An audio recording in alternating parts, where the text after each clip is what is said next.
नमस्कार, कैसे हैं आप सब। आपने अपने आसपास चलते फिरते बस में, ट्रेन में ट्रैवल करते हुए, होटलों में या फिर कहीं चाय के नुक्कड़ों में इस तरह की चर्चाएं जरूर सुनी होंगी कि देश के संविधान के साथ छेड़छाड़ की जा रही है, देश के संविधान को बदलने की कोशिश की जा रही है, देश के डेमोक्रेटिक सिस्टम को खत्म करने की कोशिश की जा रही है।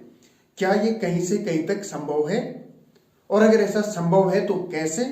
और अगर इसको किसी भी हाल में नहीं किया जा सकता है तो इसके लिए आखिर संविधान में इस तरह के क्या प्रावधान है?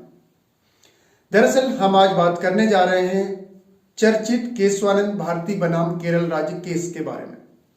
अप्रैल 1973 का एक केस आज भी न्यायालयों के लिए और संसद के लिए नजीर पेश करता है, यानी न्यायालयों को डिसीजन लेने में और संसद को कानून बनाने में एक तरह से ये दिशा देता है। एक ऐसा केस जिसमें एक सन्यासी की एंट्री होती है और ये भले ही इस केस को हार जाते हैं लेकिन इसमें कहीं न कहीं लोकतंत्र की जीत होती है। एक ऐसा केस जिसमें संपत्ति के अधिकार की चर्चा होती है, उसके दायरे तय किए जाते हैं, और एक ऐसा केस जिसमें जो है अब तक की सुप्रीम कोर्ट की सबसे लंबी बेंच यानी 13 जजों की बेंच गठित की जाती है, और एक ऐसा केस जिसकी सुनवाई तकरीबन 2.5 महीने तक चलती है। दरअसल आजादी के बाद देश में जो है बहुत बड़े स्तर पर हम देख सकते हैं कि आर्थिक असमानता थी। गरीब अगर कोई था तो उसके पास इस तरह के अवसरों की कमी थी कि वो किसी तरह से अपनी गरीबी को कम कर सके, और अगर कोई अमीर था तो वो अमीर ही होता जा रहा था, यानी गरीब और अमीर के बीच की खाई बहुत बड़ी थी। ऐसे समय में हर राज्य सरकार का भी दायित्व था, केंद्र का भी दायित्व था कि वो इस तरह के कुछ उपाय करे जिसके जरिए गरीबी को, आर्थिक असमानता को कम किया जा सके। यानी जो भूमिपतियों का बहुत ज्यादा बोलबाला था, जमीन पर जो है उनका बहुत ज्यादा एकाधिकार था, उस एकाधिकार को खत्म करने की कोशिश की गई। इसी क्रम में केरल में जो है एक लैंड रिफॉर्म एक्ट लाया जाता है, केरल भूमि सुधार अधिनियम 1963। इसकी वैधानिकता को सर्वोच्च अदालत में चुनौती दी जाती है। सुप्रीम कोर्ट में केशवानंद भारती जी के द्वारा जो है 2 पक्ष रखे जाते हैं। वो ये कि ये कहीं न कहीं हमारा जो संपत्ति का अधिकार है, जो फंडामेंटल राइट है उस समय तक हुआ करता था, उसका वॉयलेशन है, और दूसरा जो आर्टिकल 26 के तहत रिलीजियस इंस्टीट्यूशन के एडमिनिस्ट्रेशन और उनके नियंत्रण का जो अधिकार मिला हुआ है, ये इसका भी वॉयलेशन है। क्योंकि इस लैंड रिफॉर्म एक्ट के जरिए सरकार जमीनों का अधिग्रहण कर रही थी, तो केशवानंद भारती जी के द्वारा अपने जो तर्क दिए जाते हैं वो ये कि फंडामेंटल राइट्स का वॉयलेशन है।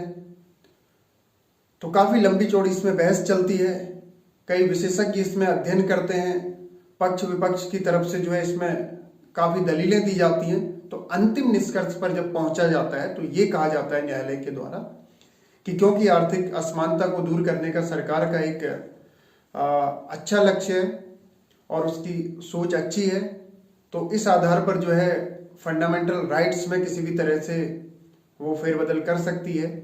लेकिन एक चीज और तय की गई कि वो कितना फेरबदल कर सकती है या कितना जो है वो संविधान में संशोधन कर सकती है या हमारे मौलिक अधिकारों को वायलेट कर सकती है, किस हद तक। तो इसके लिए एक बेसिक स्ट्रक्चर थियरी दी गई या मूल ढांचा सिद्धांत। कहने का अर्थ ये था कि न्यायालय ने तय कर दिया कि संसद चाहे कितने ही संशोधन कर ले, लेकिन जो संविधान का मूल ढांचा है, जो लोकतांत्रिक व्यवस्था है, जो संवैधानिक अधिकार संविधान की तरफ से नागरिकों को दिए हुए हैं, इस मूल ढांचे सिद्धांत को जो है संसद किसी भी तरह से इसको नहीं तोड़ सकती, इसका उल्लंघन नहीं कर सकती। इससे पहले तक विधायिका को संशोधन की सभी शक्तियां थी, यानी एक तरह से संसद के पास ऐसी एब्सोल्यूट पावर थी कि वो कुछ भी संशोधन कर सकती थी। शंकरी प्रसाद बनाम भारत संघ 1951 का एक मामला है जिसमें फर्स्ट कॉन्स्टिट्यूशनल अमेंडमेंट को जो है चुनौती दी गई थी। तो इसमें भी जो है न्यायालय के द्वारा संसद को सही ठहराया गया, एक तरह से उसकी शक्तियों को जो है उचित बताया गया। इसके बाद जब सज्जन सिंह केस 1965 देखते हैं हम, जिसमें कि 17वें संविधान संशोधन के खिलाफ जो है जाया जाता है, तो इसमें भी जो है एक तरह से संसद की एब्सोल्यूट पावर को ही जायज बताया जाता है। लेकिन इसके बाद आर्टिकल 13 की भी डेफिनेशन चेंज हो गई, क्योंकि इससे पहले तक ये था कि आर्टिकल 13 के अंतर्गत अगर संसद कोई इस तरह का लॉ लाती है, कोई इस तरह की विधि लाती है जिसमें कि भाग 3, जिसमें हमारे फंडामेंटल राइट्स हैं आर्टिकल 12 से 35 तक, इनसे असंगत अगर कोई इस तरह का लॉ होता है, कोई इनका एक्ट इस तरह का होता है कि इससे मेल नहीं खाता है या इनका उल्लंघन करता है, तो एक तरह से शून्य समझा जाएगा।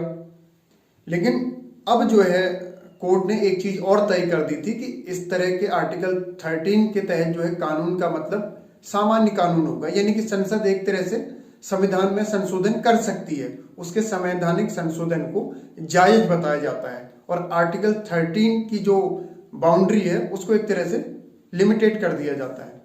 लेकिन सुप्रीम कोर्ट भी समय समय पर कई बार अपने ही डिसीजन को बदल देती है। एक ऐसा ही केस आया था, गोलकनाथ केस 1967। इसमें जो है इसने अपने पहले के दोनों जो निर्णय दिए थे उनको बदल दिया एक तरह से। यानी कि इस केस में यह कहा गया कि संसद जो है फंडामेंटल राइट्स में संशोधन नहीं कर सकती, क्योंकि इस तरह के संवैधानिक संशोधन करने की शक्तियां केवल संवैधानिक सभा को ही थी। एक तरह से इसको ऐसे समझ सकते हैं कि आर्टिकल 368 जिसमें संवैधानिक संशोधन किए जाते हैं, इसके अंतर्गत अगर किसी भी तरह का कोई संवैधानिक संशोधन होता है तो वो आर्टिकल 13 के अंतर्गत ही होगा। यानी एक तरह से आर्टिकल 13 को और जो है थोड़ा सा व्यापक किया गया, उसको स्पष्ट किया गया इसमें। और एक बड़ी चीज ये तय कर दी गई कि अगर इस तरह का कोई भी कॉन्स्टिट्यूशनल अमेंडमेंट, इस तरह का कोई भी संशोधन अगर हमारे फंडामेंटल राइट्स का वायलेशन करता है तो वो अवैध करार होगा। लेकिन संसद भी कम नहीं थी, तो वो इसके जवाब में 24वां संविधान संशोधन लाती है, जिसमें संसद को ये शक्ति होती है कि वो संविधान के किसी भी हिस्से में संशोधन कर सकती है। इसके बाद फिर 25वां संविधान संशोधन आता है, जिसमें ये कहा गया कि एक तरह से इसमें राइट टू प्रॉपर्टी को जो है लिमिटेड कर दिया गया। लेकिन इसके बाद 29वां संविधान संशोधन एक नया मोड़ ले आता है। 29वें संविधान संशोधन में यह किया जाता है कि वो जो केरल का भूमि सुधार अधिनियम था उसको जो है 9वीं अनुसूची में डाल दिया जाता है। 9वीं अनुसूची मतलब एक इस तरह का पिंजरा था जो सुप्रीम कोर्ट की पहुंच से बाहर था। यानी 9वीं अनुसूची में डाले गए मामलों की न्यायिक समीक्षा नहीं की जा सकती थी, क्योंकि आजादी के बाद जैसे जैसे समय बीतता है वैसे वैसे संसद हो या फिर हमारी न्यायिक व्यवस्था हो या फिर प्रशासनिक व्यवस्था हो, इन सब में एक तरह से मैच्योरिटी आती जाती है। तो इसी का जो प्रभाव हम देखते हैं केशवानंद भारती बनाम केरल राज्य के वाद में देखते हैं। न्यायालय के द्वारा बेसिक स्ट्रक्चर थियरी के द्वारा यह तय कर दिया गया कि चाहे कुछ भी परिस्थिति हो जाए, कैसी भी स्थिति हो जाए, संसद कितने ही संशोधन कर ले, लेकिन जो संविधान का मूल ढांचा है, यानी कि जो पार्लियामेंट्री डेमोक्रेटिक सिस्टम है, फंडामेंटल राइट्स हैं, या फिर जो जुडिशियल रिव्यू होती है, इस तरह के बहुत से मामले हैं, या फिर हमारा जो धर्मनिरपेक्ष प्रकृति है, इनमें किसी भी तरह से संशोधन नहीं कर सकती। एक तरह से बेसिक स्ट्रक्चर में क्या क्या चीजें आएंगी इसको भी समय समय पर न्यायपालिका ही खुद तय करती है। हर बात के पक्ष और विपक्ष तो होते ही हैं, यानी कि इस निर्णय के भी बहुत से लोग समर्थक थे तो वहीं बहुत से आलोचक भी थे। समर्थक वो जो ये मानते थे कि कहीं न कहीं अब जो हमारा संसदीय लोकतंत्र है इसको कहीं से कहीं तक कोई तहस नहस नहीं कर सकता।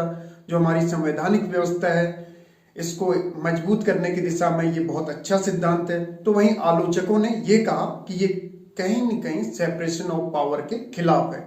तो कुल मिलाकर अंत में यही कहा जा सकता है कि संसद और न्यायपालिका दोनों की अपनी अपनी भूमिकाएं हैं, अपना अपना महत्वपूर्ण स्थान है। तो एक तरह से लोकतांत्रिक व्यवस्था में इनके बीच संतुलन बहुत जरूरी है और ये कई बार होता हुआ भी दिखता है और कई बार इस तरह के उदाहरण भी देखे गए कि जब ये एक दूसरे के क्षेत्रों में ओवरलैप करते हैं। तो आज के लिए फिलहाल इतना ही। आगे फिर होगी मुलाकात किसी और नए मुद्दे के साथ। तब तक के लिए जय हिंद, जय भारत।